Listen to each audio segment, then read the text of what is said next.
এই জন্য লেনদেন করা এটা সবের কাজ। টাকা কুক্ষিগত করে রাখা এটা পছন্দনীয় নয়। বর্তমান ধনতান্ত্রিক অর্থ ব্যবস্থা, যে অর্থ ব্যবস্থায় বাংলাদেশ চলে, যেই নিয়ম নীতিতে বাংলাদেশের অর্থ ব্যবস্থা চলমান, এটা হইল ধনতান্ত্রিক ব্যবস্থা, সুদী ব্যবস্থা। এই ব্যবস্থাপনায় মানুষ টাকা কাজে লাগায় না, টাকা ধরে রাখে। ব্যাংকে কোটি কোটি টাকা জমায় রাখে আর সুদ খায়। ঠিক কি ঠিক না? আর ব্যাংকওয়ালারা সুদের উপর লাগায়। ব্যবসায় হালাল কাজে টাকা লাগায় না, হারাম কাজে টাকা ব্যয় হচ্ছে। আল্লাহ তাআলা ক্ষমা করার ইচ্ছা করলেন, কারণ আদম আলাইহিস সালাতু ওয়াস সালাম আল্লাহ তাআলার কাছে ক্ষমা চাচ্ছিলেন। আর ক্ষমা চাইলে আল্লাহ তাআলা অবশ্যই ক্ষমার শর্তগুলো পাওয়া গেলে আল্লাহর ওয়াদা, আল্লাহ কি করে দেন? ক্ষমা করে দেন। বান্দা ক্ষমা পাওয়ার জন্য যত রাস্তা দরকার সব রাস্তা খুলে দেন কে? আল্লাহ। হযরত আদম ক্ষমা চাইলেন। হযরত আদমের ভাষায় আল্লাহ তাআলা নিজের পক্ষ থেকে একটা দোয়া তাকে শিখিয়ে দিলেন। হযরত আদম যখন সেই দোয়া পড়লেন, সাথে সাথে আল্লাহ ক্ষমা করে দিলেন। ক্ষমার দোয়াটা আমরা সবাই জানি, সব সময় বেশি বেশি পাঠ করব সেই দোয়াটি। একটু পড়ি, রব্বানা যালামনা আনফুসানা ওয়া ইল্লাম তাগফির লানা ওয়া তারহামনা লানাকুনান্না মিনাল খাসিরিন। এইভাবে বিভিন্ন নবীকে আল্লাহ ক্ষমার দোয়া শিখিয়েছেন। নবীরা ক্ষমা চেয়েছেন, আল্লাহ ক্ষমা করেছেন। এমন অনেক দোয়া কোরআনে আছে। আগে এই দোয়াগুলো খুব সবাই জানতো, পাঠও করত। এখন জানেও না, পাঠও করে না। তওবা যেন ভুলে গেছে মানুষ। কোনো মুসিবত দেখা গেলে আগে হযরত ইউনূস আলাইহিস সালামের দোয়াটি সবাই পড়ত। দেখা যেত এই দোয়ার খতম পড়লে সাথে সাথে কাজ হয়ে যেত। কই সেই দোয়া এখন পারেও না কেউ।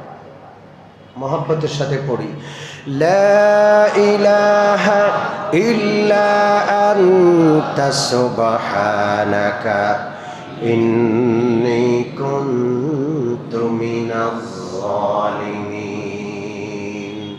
আল্লাহর কাছে ক্ষমা চাওয়াটা বান্দার প্রিয় আমল হতে হবে। বান্দা আল্লাহর কাছে ক্ষমা চায়, এটা আল্লাহর কাছে খুব প্রিয়। আল্লাহর যেটা প্রিয় বান্দারও সেটা কি হওয়া উচিত? এমন যেন হয় ক্ষমা না চাইতে পারলে ভাল লাগে না। আজকে আল্লাহর কাছে মন ভরে একটু কাঁদতে পারি নাই, একটু চোখের পানি ফেলে আমার মালিককে ডাকতে পারি নাই, আজকে ভালো যাচ্ছে না, আজকে ভালো লাগছে না, এমন যেন হয়ে যায়। আল্লাহ কবুল করে। আমাদের চোখের পানি কার শানে পড়বে? কার কদমে পড়বে? আল্লাহ। দামি হয়ে যাবেন আপনি। আপনি আল্লাহর কাছে অনেক দামি হয়ে যাবেন। ক্ষমা চাইব ইনশাআল্লাহ। আমি কিছু আমলের কথা আলোচনা করছিলাম, যে আমলগুলো ক্ষমা চাওয়ার নামান্তর। ওই আমলগুলো করলে আল্লাহ ক্ষমা করে দেন। আমলগুলো জানার দরকার না? গত সপ্তাহে আলোচনা করেছি, কষ্টদায়ক জিনিস সরিয়ে ফেললে আল্লাহ কি করে দেন? হযরত রাসূলুল্লাহ জান্নাতে গিয়ে দেখলেন এক লোক জান্নাতে দৌড়াচ্ছে, ফুর্তি করছে। জিবরিলকে জিজ্ঞেস করলেন, এই লোকটাকে? ইয়াতাকাল্লাবু ফিল জান্নাতি বিশাজারাতিন কাতাআহা মিন যাহরিত তারিক। হযরত জিবরিল বললেন, ছোট্ট একটা আমলের কারণে আল্লাহ তারে ক্ষমা করে জান্নাত দান করে দিয়েছে। আমলটাকে একটা গাছের ডাল রাস্তার উপর পড়েছিল, মানুষ হাঁটতে কষ্ট হতো। ওই লোকটা মানুষের কষ্ট দূর করার জন্য ওই ডালটা কেটে রাস্তাটা পরিষ্কার করে দেয়। আল্লাহু আকবার। আমরা রাস্তায় কত কিছু ফেলে দেই, কার কষ্ট হবে, আমার কি? ঠিক কিনা? অনেক মানুষ গাড়িতে চড়ে, যা খায় সব গাড়ির বাহিরে, জানলা দিয়ে শুধু ফেলে। ওনার গাড়িটা ছাড়া সারা দুনিয়া হলো ডাস্টবিন। ব্যাপারটা যেন এমন এমন কি হবে? গাড়িতে যখন উঠি কোনো ময়লা আমরা গাড়ির ভিতরে একটা ব্যাগে রেখে দিব, গাড়ি থেকে বের হইয়া ওই ময়লার ব্যাগটা ডাস্টবিনে ফেলবো। আদব আছে না নাই? পান খেয়ে যেখানে সেখানে পিক ফেলে সবাইকে কষ্ট দিলাম, কেমন হলো বলেন? অনেক ঘরে ওঠার সময় সিঁড়ির কোনায় কালো হয়ে আছে পানের ফিক। বাঙালিদের এই দুরবস্থার কারণে পৃথিবীর অনেক দেশে পান খাওয়া নিষেধ, অপরাধ। সৌদি আরবে পান খাওয়া অপরাধ। বাঙালিরা পান খেয়ে সব জায়গায় ফিক ফেলে নোংরা করে ফেলে। এই বাঙালিদের এই অপরাধের কারণে সৌদি আরবে পান বহন, পান বেচাবে কেনা, পান খাওয়া সব দণ্ডনীয় অপরাধ। কষ্ট দিলাম, আমরা কষ্ট দিব না, বরং কষ্টদায়ক জিনিস সরিয়ে ফেলবো, যেন আল্লাহ আমাকে কি করে দেন? মাফ করে দেন। মনে থাকবে? আজকে একটা আমলের কথা বলবো যেটার কারণে মানুষ ক্ষমা পেয়ে যায়। সেটা হলো লেনদেনের কাজ। কিসের কাজ? লেনদেনে মানুষকে ছাড় দেওয়া, লেনদেনে কাউকে কাউকে গরিব অসহায় মাফ করে দেওয়া। এর জন্য আল্লাহ তাআলা যে ব্যক্তি এমন ছাড় দিবে, গরিব মানুষকে ক্ষমা করবে, আল্লাহ তাকে মাফ করে দিবেন। আল্লাহু আকবার। আল্লাহ রাসূল সাল্লাল্লাহু আলাইহি ওয়াসাল্লামের হাদিস মুসলিম শরীফে আছে। নবীজি বলেন, আল্লাহ রাব্বুল আলামিন হাসরের ময়দানে একজন ধনী ব্যক্তিকে ডেকে বলবেন, তুমি দুনিয়াতে কি আমল করেছ? লোকটি বলবে, আল্লাহ তেমন কোনো আমল আমি করি নাই, তবে আল্লাহ আপনি আমাকে ধন সম্পদ দিয়েছিলেন, ধনী বানিয়েছিলেন, আমি ধন সম্পদ মানুষের মাঝে লেনদেন করেছি, জমা করে কক্ষিগত করে রাখিনি, লেনদেন করেছি। লেনদেন করা সওয়াব, যদিও বিষয়টা কঠিন। টাকা জমায় রাখা এটা পছন্দনীয় না ইসলামে। টাকা ঘুরলে সমাজের সব মানুষের হাতে টাকা আসবে, ঠিক কি ঠিক না? টাকা কোনো জায়গায় রেখে দেওয়া এটা ইসলামে পছন্দনীয় না। অর্থনীতির চাকা আটকে থাকে। টাকা হলো পানির মতো। টাকা যখন ঘুরবে, পানি যেমন নিচের দিকে যায়, টাকা সাধারণ মানুষের হাতে আসবে। গুটি কয়েক মানুষের হাতে টাকা আটকে গেছে, সরকারের পতন হয়েছে, আরেকটা সরকার আসছে, টাকাওয়ালারা টাকা ধরে রাখছে, ছাড়লে আবার কোন মুসিবতে পড়ি, বাস টাকার প্রবাহ কমে মানুষের ব্যবসা বাণিজ্য, গরিব মানুষের অবস্থা খারাপ। প্রবাহ নাই। অর্থনীতি একটা প্রবাহের নাম। এই জন্য টাকার প্রবাহ, ব্যাংক দেউলিয়া হয়ে যাচ্ছে। আজব, 4টা ব্যাংক এই সপ্তাহে দেউলিয়া ঘোষণা করা হলো। কয়টা ব্যাংক? জোরে বলেন। আর 4টা ইসলামী ব্যাংক। কি লুটন, কি লুটতরাজ হয়েছে আল্লাহ। এই জন্য লেনদেন করা এটা সবের কাজ। টাকা কুক্ষিগত করে রাখা এটা পছন্দনীয় নয়। বর্তমান ধনতান্ত্রিক অর্থ ব্যবস্থা, যে অর্থ ব্যবস্থায় বাংলাদেশ চলে, যেই নিয়ম নীতিতে বাংলাদেশের অর্থ ব্যবস্থা চলমান, এটা হইল ধনতান্ত্রিক ব্যবস্থা, সুদী ব্যবস্থা। এই ব্যবস্থাপনায় মানুষ টাকা কাজে লাগায় না, টাকা ধরে রাখে। ব্যাংকে কোটি কোটি টাকা জমায় রাখে আর সুদ খায়, ঠিক কি ঠিক না? আর ব্যাংকওয়ালারা সুদের উপর লাগায়। ব্যবসায় হালাল কাজে টাকা লাগায় না, হারাম কাজে টাকা ব্যয় হচ্ছে, গরিব শোষিত হচ্ছে।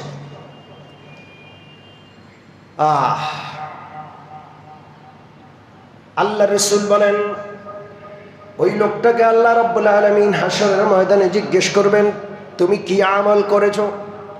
লোকটা বলবে, আল্লাহ আমার তেমন কোনো আমল নাই, তবে আপনি আমাকে ধন সম্পদ দিয়েছিলেন, আমি মানুষের মাঝে লেনদেন করেছিলাম, ধনী মানুষও আমার কাছ থেকে টাকা নিত, গরিবদেরও লেনদেন করেছি। ধনী মানুষরা টাকা দিতে কখনো সময় চাইলে আমি সময় বাড়িয়ে দিতাম, গরিব অপারগ লোকেরা সময় চাইলে সময়ও দিতাম। অপারগ হয়ে গেছে দেখছি, অনেক সময় পূর্ণ বা আংশিক ক্ষমা করে দিতাম। আল্লাহ, একটা গরিব মানুষ, আহারে আপনি দেখতেছেন বাস্তব সে অভাবের তাড়নায় সব হারায়া নিঃস্ব হয়ে আছে, মাফ করে দিলেন, অথবা আংশিক মাফ করে দিলেন, যা তোমার 3 ভাগের 1 ভাগ মাফ, অর্ধেক মাফ করে দিলাম। এইভাবে তাকে কিছু ক্ষমা করলেন, নম্র আচরণ করত। আল্লাহ রাব্বুল আলামিন বলেন, তুমি যতটা মানুষকে আমার বান্দাদেরকে ক্ষমা করেছো, এর চেয়েও বেশি ক্ষমা করার আমি অধিকারী। যাও, আমার বান্দাদেরকে তুমি ক্ষমা করেছো, আমি আল্লাহ তোমাকে আজ মাফ করে দিলাম। ক্ষমা করবো তো ইনশাআল্লাহ, জোরে বলেন করব। আল্লাহ যেন আমাদেরকে ক্ষমা করার তৌফিক দান করেন। লেনদেনের ক্ষেত্রে ছাড় দিলে, লেনদেনের ক্ষেত্রে কঠোরতা অবলম্বন না করে নম্রতা অবলম্বন করলে আল্লাহ মাফ করে দেন, ক্ষমা পাওয়া যায়। ক্ষমা নিব ইনশাআল্লাহ, জোরে বলেন নিব। লেনদেন নিয়ে ঝগড়া করার কারণে চিরতরে শবে কদর অনির্দিষ্ট হয়ে যায়। শবে কদরের হাদিসে আছে, আল্লাহ রাসূল এতেকাফে বসছেন রমজানের শেষ দশক।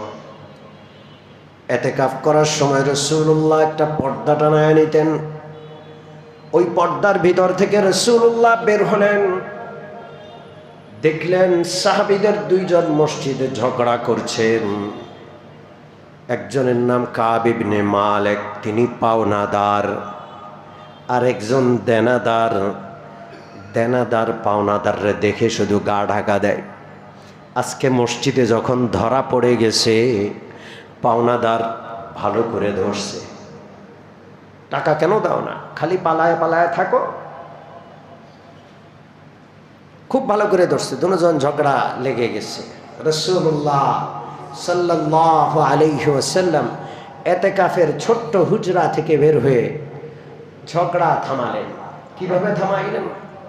পাওনাদারকে বললেন, হাত দিয়ে ইশারা দিলেন, অর্থাৎ তুমি ধনী মানুষ, ও গরিব মানুষ, ওর কিছুটা মাফ করে দাও, তোমার পাওনা অনেক, কিছু পাওনা তুমি মাফ করো, আংশিক ক্ষমা করে দাও, আমি সুপারিশ করছি। তো সাহাবী সাথে সাথে বললেন, ইয়া রাসূলুল্লাহ, আপনি যেভাবে সুপারিশ করছেন আমি কবুল করে নিলাম, আমি তাকে অত পরিমাণ অংশ মাফ করে দিলাম। আর দেনাদারকে আল্লাহর রাসূল বললেন, আর দেরি নয়, যেহেতু তোমার ঋণের একটা অংশ আমি ক্ষমা করিয়ে দিলাম, বাকি অংশটা খুব জলদি দিয়ে দিও। উনিও রাজি হয়ে গেছে, হুজুর ঠিক আছে, যেহেতু আমার বোঝা কমে গেছে আমি বাকিটা দিয়ে দিব। ঝগড়া আল্লাহ রসুল মীমাংসা করে দিলেন। কি করে দিলেন? ঝগড়া নাই। কিন্তু সামান্য সময় যে ঝগড়া হলো, বিতর্ক হলো, মুসলমানের মধ্যে ঝগড়া, বিতর্ক, বিবাদ, বিসংবাদ, এটা বড় ক্ষতিকর, এটার খারাপ প্রভাব পড়ে। আল্লাহ রসুল বললেন, শুনে নাও, আমি এতেকাফের হুজরা থেকে বের হয়ে আসছিলাম, শবে কদরের সুনির্দিষ্ট তারিখ আল্লাহর পক্ষ থেকে ওয়াহির মাধ্যমে আমাকে জানানো হয়েছিল।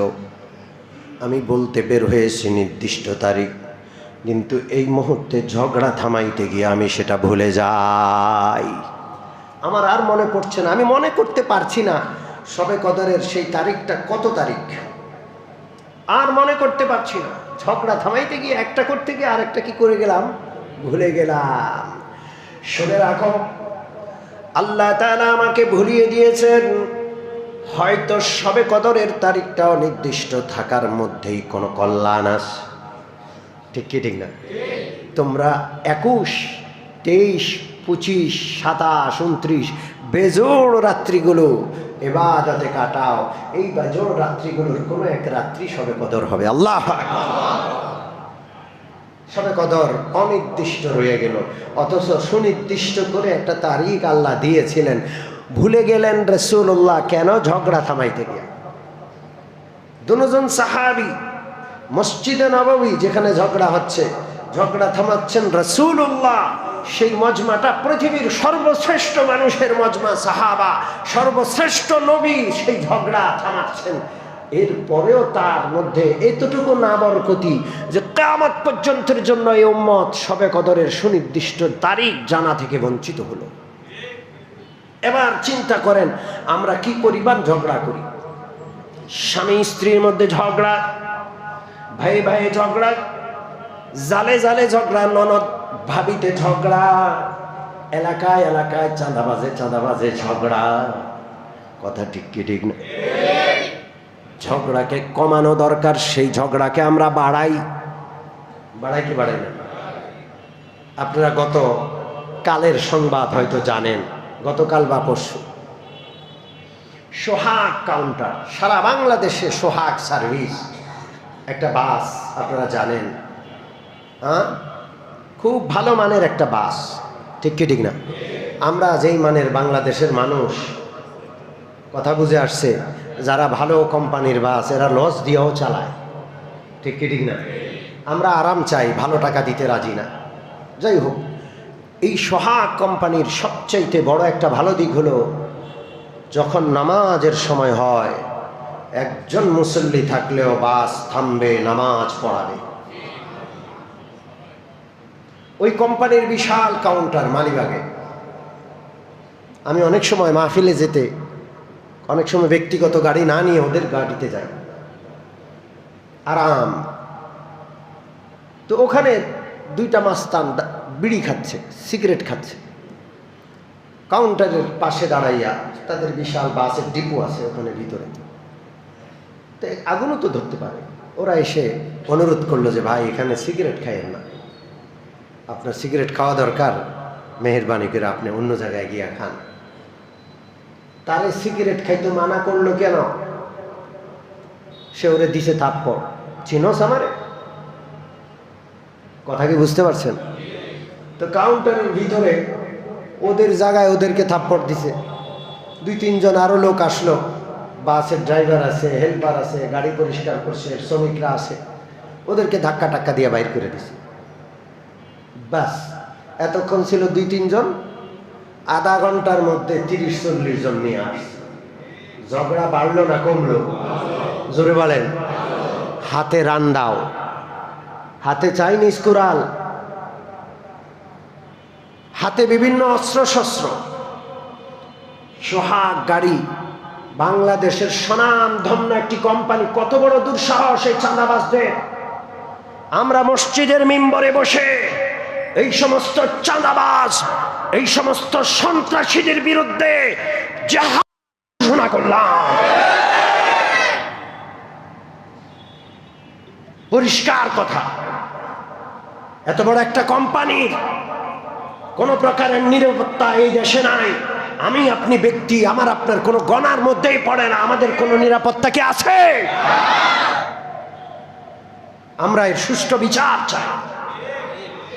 ধারালো অস্ত্র নিয়ে এসে সোহাগ কাউন্টার ভাঙচুর করলো, ওদের ক্যাশ থেকে, ওদের বোল্ট থেকে কোটি টাকা লুট করলো, ওদের ড্রাইভার, হেল্পার, কর্মচারীকে কুপিয়ে কুপিয়ে টুকরো টুকরো করছে, জখম করেছে।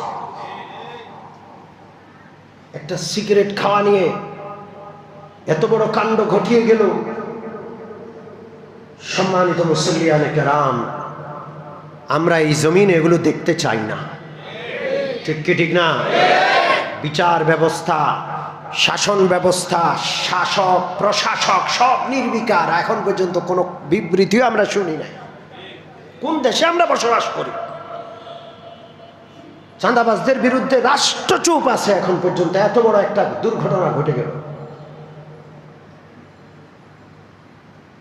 আমরা শাসকদেরকে বলতে চাই, ঠিকভাবে আপনারা প্রশাসন পরিচালনা করুন, অন্যায়কারীদের অন্যায় থেকে বিরত রাখুন, যারা দুষ্ট তাদের দমন, তাদের বিচার করুন।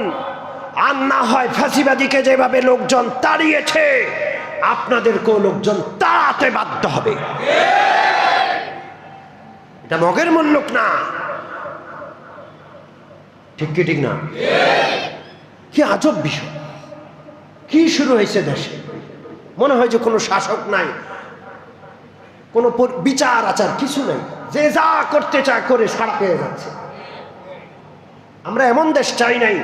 24 আগস্টে, জুলাই এবং আগস্টে 2000-এর মানুষ, 2000-এর বেশি মানুষ প্রাণ দিয়েছে। প্রায় 40,000 মানুষ ক্ষত বিক্ষত হয়েছে, জখম হয়েছে, চোখ হারিয়েছে, পাও হারিয়েছে, হাত হারিয়েছে। এরকমের বাংলাদেশের জন্য আমরা যুদ্ধ করিনি।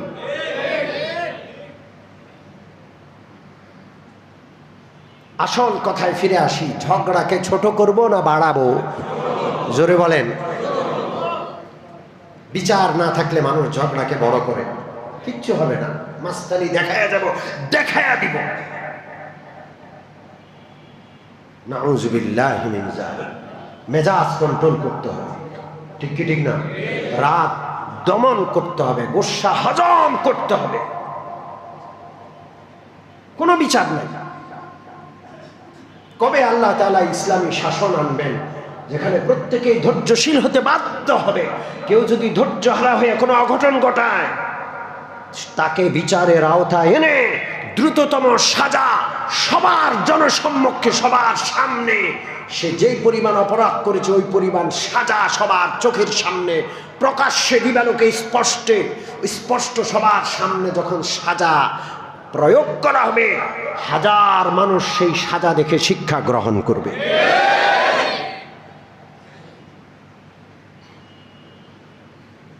জগৎ কাঁপানো এক একটা অন্যায় অপরাধ হচ্ছে, আর এর বিচার হচ্ছে না, বা বিচার হইল বহু বছর পর, লেন্দি প্রসেসিং। কোন সময় সে অপরাধ হইল আর কখন যা তার বিচার হচ্ছে কেউ জানেও না। এই বিচার ব্যবস্থার কোনো প্রভাব এই সমাজে অন্যায় কাজ প্রতিরোধের ব্যাপারে একটু নাই, ঠিক কি ঠিক না? খুনিরা খুন করে বিচারের আওতায় যাচ্ছে, জামিন নিয়ে বের হয়ে আসা সে আরো ডবল খুনের হুমকি দিয়ে বেড়াচ্ছে। কি বলবো বলেন? বলতেও মনে চায় না এগুলো। আসুন আসল কথায় ফিরে আসি, আমরা ঝগড়া বাড়াবো না কমাবো? জোরে বলেন। রাসূলুল্লাহ সাল্লাল্লাহু আলাইহি ওয়াসাল্লাম ঝগড়াকে সেখানে শেষ করে দিলেন। পাওনাদার দেনাদার দুজনের মধ্যে সমাধান করে দিলেন। ঝগড়া খতম। সাহাবীদের ঝগড়া, পৃথিবীর সবচেয়ে উৎকৃষ্ট মানুষদের সামান্য বিষয় নিয়ে ঝগড়া, বিশ্বনবী সেখানে সমাধান করে দিলেন, তাও সবে কদরের মতো। এত গুরুত্বপূর্ণ বিষয় চিরকালের জন্য অনির্দিষ্ট হয়ে গেল। এখন আমার আপনার ঝগড়া, প্রতিনিয়ত ঝগড়া, একটা ঝগড়া বৎসরকে বৎসর জিয়ায় রাখছি, ঠিক কি ঠিক না? বউ আর শাশুড়ি, বউ হয়তো ভুলে, ছোট্ট মানুষ নতুন আসছে, ছোট্ট মানুষ এখনো কথা বলতে জানে না, শাশুড়ির একটা কথা বলছে আর কি।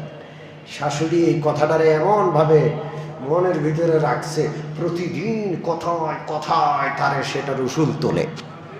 বৎসর চলে যায়, যোগ চলে যায়, এখনো তার মনের রাগ মিটে নাই। এরকম আছে না নাই? আহা, কদ্দূর পর্যন্ত ঝগড়া রেজিয়ায় রাখছি, ক্ষমা করা আমরা শিখলাম না। রহমত আসবে কেমনে ঘরে? ঝগড়া ঝাঁটি হানাহানি এগুলোকে ছোট করে ফেলবো, আল্লাহর রস্তে ক্ষমা করে দিব। একটা ঘটনা বলে শেষ করে দিব আজকে। আল্লাহর হাবিব সাল্লাল্লাহু আলাইহি ওয়াসাল্লাম মসজিদে নববীতে বসে, একজন সাহাবী মসজিদের সামনে দিয়া হেঁটে যান। আল্লাহ রাসূলের সামনে যারা বসা, ওই সাহাবী আসার আগেই রাসূলুল্লাহ বললেন, ও আমার উপস্থিত সাহাবীরা, এক্ষণে এই মসজিদের সামনে দিয়ে একজন আল্লাহর প্রিয় বান্দা হেঁটে যাবেন, এই লোকটা কিন্তু জান্নাতি। এই লোকটা কি জান্নাতি? সাহাবারা সবাই বাহিরের দিকে তাকায় আছে, কে যায়? কারণ যে যাবে তার ব্যাপারে অগ্রিম ঘোষণা, সে তার কি হবে? জান্নাত হবে, সে জান্নাতি হবে। সাহাবীরা তাকায় আছে কে যায়। কিছুক্ষণ পরে দেখে যে একজন সাহাবী হেঁটে যাচ্ছেন। আল্লাহু আকবার। নামটা আমি ভুলে গেছি। একজন সাহাবী হেঁটে যাচ্ছে, সবাই তারে দেখে ঈর্ষা করলো, আহা কি ভাগ্য, বিশ্বনবীর জবানে এই ইহ জগতেই জান্নাতের সুসংবাদ। আল্লাহু আকবার। ওই সাহাবী চলে যায়। এই সাহাবীদের মজমায়, এই বিশাল সমাবেশের মধ্যে থেকে একজন মনে মনে চিন্তা করছে যে এই লোকটা কি আমল করে আমার দেখতে হবে। ওই সাহাবীটা উঠে ওই জান্নাতি সাহাবীর পিছনে চলতে চলতে, তার পিছু পিছু চলতে চলতে তার সাথে তার ঘরে যায়। ওই সাহাবী জিজ্ঞেস করে, ভাই আপনি কি, কেন আমার ঘরে আসলেন? সাহাবী বলে, আমি আপনার ঘরে মেহমান হতে চাই। আরবে মেহমান হতে চাইলে পরিচিত অপরিচিতর কোনো বিষয় ছিল না। যেই ব্যক্তি মেহমান হতে চায়, আরবের মানুষ খুব মেহমানদারি করতেন, তাকে মেহমান হওয়ার সুযোগ দিতেন। এই সাহাবী, জান্নাতি সাহাবী, নিজের ঘরে ওই সাহাবীকে মেহমান বানালেন। একদিন থাকলেন, 2 দিন থাকলেন, 3 দিন থাকলেন, সারা রাত দিন এই মেহমান সাহাবী ঘরওয়ালা জান্নাতি সাহাবীর আমল শুধু দেখছেন। সকাল থেকে সন্ধ্যা পর্যন্ত, সন্ধ্যা থেকে আবার সকাল পর্যন্ত কি আমল করে এটা শুধু লক্ষ্য করছেন। তার কোন আমলটা বিশেষ আমল, যে আমলের কারণে রাসূলুল্লাহ পৃথিবীতে থাকতেই সকল সাহাবীদের সামনে লোকটারে জান্নাতি বলে। 3 দিন পর ঘরওয়ালা জান্নাতি সাহাবী জিজ্ঞেস করে, ভাই আপনি কেন আসছেন? আপনার কোনো উপকার আমি করতে পারি? হয়তো কোনো কাজে আসছেন, সেই কাজটা উদ্ধার হচ্ছে না, আপনি আমার ঘরের মেহমান, আমাকে বলেন, আমি আপনার সাহায্য করব। মেহমান সাহাবী আবার বললেন, ওগো জান্নাতি আল্লাহর বান্দা, গত 2 দিন আগে 3য় দিনে আল্লাহর রাসূল বলছিলেন, এই মুহূর্তে যেই লোকটা মসজিদের সামনে দিয়ে হেঁটে যাবে সে আল্লাহর জান্নাতি হবে। আমরা সবাই তাকায় রইলাম, কে আসে কে আসে। কিছুক্ষণ পর দেখলাম আপনি আসলেন। রাসূলুল্লাহর জবানের সাক্ষী, নিশ্চিত আপনি জান্নাতি। সবাই আমরা আপনাকে জান্নাতি বিশ্বাস করলাম, কিন্তু আমি একটু আলাদা চিন্তা করলাম যে আপনি কি আমল করেন সেটা আমি একটু দেখব। এই জন্য কৌশলে আপনার ঘরে আসা, আপনার ঘরের মেহমান হলাম।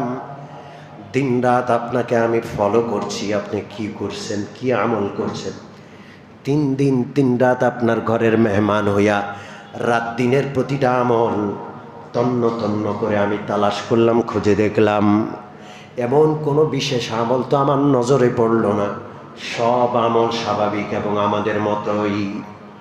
বলুন দেখি, গোপন কি আমল আপনার আছে, যে আমলটা বিশেষ আমল? হয়তো ওই আমলের কারণে আল্লাহর রাসূল আপনার জান্নাতি হওয়ার সংবাদ দিয়েছেন। জান্নাতি সাহাবী বললেন, শুনে নাও, আমি স্বাভাবিক আমলেই করি, বিশেষ কোনো আমল আমার নাই। তবে আমি একটু চিন্তা করার পর একটা আমল আমার বিশেষ আমল আছে বলে মনে হয়। সেটা হলো প্রতিদিন দিন অতিবাহিত হওয়ার পরে রাতে যখন আমি ঘুমাইতে যাই, সারাদিন যত মানুষের সাথে আমার যত লেনদেন, যত কথাবার্তা, যত আচার আচরণ হয়েছে, আমি যাদের মাধ্যমে কষ্ট পেয়েছি সকলকে ক্ষমা করে দিয়ে আমার দিলটা সকলের ব্যাপারে পরিষ্কার পরিচ্ছন্ন করে তারপরে রাত্রে বিছানায় যাই। আমি কারো ব্যাপারে আমার অন্তরে সামান্যতম কষ্ট রাখি না। যখন ঘুমাইতে যাব সবাইকে মাফ করে দিই। যত মানুষ আমাকে যত কটু কথা বলেছে, তিরস্কার করেছে, গাল মন্দ করেছে, গীবত করেছে, খারাপ বলেছে, নিন্দা করেছে, যা করেছে, সারাদিনের সব জানা অজানা সব আল্লাহর রাস্তায় ক্ষমা করে সমস্ত মুসলমানের ব্যাপারে আমার দিলটাকে আমি পরিষ্কার পরিচ্ছন্ন করে এরপরে আমি বিছানায় যাই। আল্লাহু আকবার। ওই সাহাবী বললেন, শুনে রাখো, এই আমলটাই হলো ওই আমল যেই আমলের কারণে আল্লাহ তাআলা বান্দাদেরকে ক্ষমা করে দেন। হযরত আব্দুল্লাহ ইবনে ওমরের কাঁধে হাত রেখে আল্লাহ রাসূল বললেন, ও আব্দুল্লাহ, যদি তুমি পারো তোমার মনটাকে পরিষ্কার করে ঘুমাবা, কারো ব্যাপারে মনে কষ্ট রাখবে না, ক্ষমা করে দিবা। বান্দাদেরকে ক্ষমা করলে কার ক্ষমা পাওয়া যায়? ঝগড়া লম্বা করব, মারামারি হানাহানিকে বাড়াবো না কমাবো? জোরে বলেন। বড়টাকে ছোট করে ফেলবো। মনে করেন বিশাল হাঙ্গামা বেঁধে গেছে, আপনি বললেন কোনো কিছু হবে না, সবাই চুপ। বিশাল ফিতনার মারামারিকে আপনি এক কথা বলে একেবারে দাফন করে দিলেন। কি করে দিলেন? ইচ্ছা করলে একটু করে উঠে দিলেন, খুনাখুনি মারামারি হানাহানি লেগে যেত, যুদ্ধ লেগে যেত। সেখানে আপনি কি করলেন? একেবারে সহজ করে দিলেন, কোনো কিছু হবে না, সব শেষ, এখানে এটা কবর দেওয়া হলো, শেষ। আপনি আল্লাহর ক্ষমা পাবেন ইনশাআল্লাহ। ক্ষমা করবো ইনশাআল্লাহ। আমাদের আলোচনা কি চলছিল? কিছু আমল এমন আছে যেগুলো তওবার নামান্তর, যে আমলগুলো করলে বান্দা ক্ষমা পেয়ে জান্নাত পেয়ে যায়। সুবহানাল্লাহ। এর মধ্যে একটা গুরুত্বপূর্ণ আমল হলো ক্ষমা ছাড়। কি? জোরে বলেন। ক্ষমা ছাড় দিব ইনশাআল্লাহ। জোরে বলেন। একটা লোক হেঁটে যাচ্ছে, লাথি দিয়ে দিল, পাওটা লেগে গেছে, চোখ নাই, চোখ পকেটে নিয়ে হাঁটো, কয় কি কয় না? কত রকমের কথা আছে, একেবারে কলিজার ভিতরে গেঁথে যায়, আছে না নাই? আপনি কিচ্ছু বললেন না, একটা হাসি দিলেন, ভাই কষ্ট পেলেন, ব্যথা পাইছেন, লোকটা খুশি হয়ে গেল, দেখছো আমার পাও লাগছে, আর ওই লোকটা পাওটা হাসি দিচ্ছে, আপনি ক্ষমা পেয়ে যাবেন। এতটুকুর কারণেও ক্ষমা পেয়ে যেতে পারেন। মাফ করে দিব ইনশাআল্লাহ। জোরে বলেন। আল্লাহ আমাদের খুব বেশি বেশি ক্ষমা করে দেওয়ার তৌফিক দান করেন। সম্মানিত মুসল্লিয়ানে কেরাম, আজকে এতটুকুই, ছোট্ট ছোট্ট দুইটা বিষয়। এক নম্বর, দুইটা প্রশ্ন এখানে কেউ করেছেন, সেই প্রশ্নগুলো শোনাবো, জবাব দিব। এরপরে আমাদের একজন মুসলিম ভাই এখানে আছেন, যিনি আমার কাছে এসেছিলেন, আমি একা তাকে কালমা পড়িয়েছি, এখন আবার আপনাদেরকে নিয়ে একটু কালমা পড়ব। তিনি নিষ্পাপ নবমুসলিম, তিনি কালমা পড়ার সাথে নিষ্পাপ, সাথে সাথে আমরাও আল্লাহর কাছে ক্ষমা লাভের আশায় তার সাথে আবার ইমানকে নবায়ন করে কালমা পড়বো ইনশাআল্লাহ। প্রথম একটু প্রশ্নের উত্তর দেই। আসসালামু আলাইকুম। ওয়ালাইকুম আসসালাম। দুটি প্রশ্ন। এক নম্বর, যে কোনো ওয়াক্ত এর নামাজ শেষ করে অন্য ওয়াক্তের নামাজের জন্য যায় নামাজ বিছিয়ে রাখা এবং পরে এসে সবাইকে টপকিয়ে প্রথম কাতারে এসে বসা কতটুকু সহি? এক নম্বর প্রশ্নগুলো। দুই নম্বর প্রশ্ন, জুমার নামাজের শেষে এসে মানুষের কাঁধ টপকিয়ে প্রথম কাতারে এসে নামাজ পড়ার জন্য চেষ্টা করা কতটুকু সহি? দুটোটা তো কাছাকাছি মাসলা। মসজিদ এটা আল্লাহর ঘর, এখানে কারো কোনো বিশেষত্ব নাই, আছে? জোরে বলেন। শুধু ইমাম আর মুয়াজ্জিন। কাদের? ইমামের মুসল্লা সবার সামনে নাকি পিছনে? সামনে। এই ছাড়া আর কারো বিশেষত্ব নাই। আর সব মুসল্লি সমান। রাজনৈতিক নেতা হইলে আলাদা জায়গা। জোরে বলেন। এটা ভুল। যে করে সে ভুল করলো, গুনাহ করলো।